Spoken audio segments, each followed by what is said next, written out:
How would you act in this situation? I was thinking the other day about my generation and maybe millennials and maybe older generations, and how I think your typical man in those generations takes more unnecessary risks than the women do.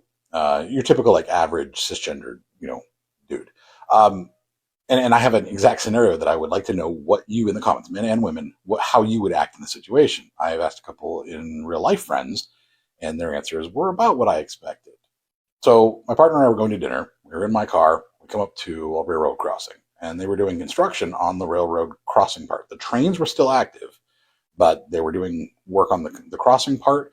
So they had those like, lambed barricades that are just those little barricades on the stands, the little like sawhorses, across both sides. And there was just enough space that my car, if I drove in like at an angle instead of like going straight in, that it could go through and cross. And there's no trains coming at all. Like you can see trains coming for a mile away. There's no trains coming.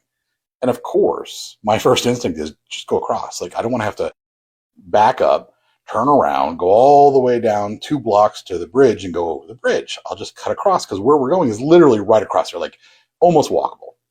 But my partner looks at me and says, if you drive across there, I'm getting out of the car. And I couldn't understand why, because that just made sense to me just to cut across. I mean, where's the harm? It doesn't harm anybody to do that. So I've asked a couple in real life friends, and it went completely along the gender lines. Men were like, yeah, you just cross. And the women were like, absolutely not. You do not cross. So my question to you in the comments, how would you act in that situation? And this is Bacon.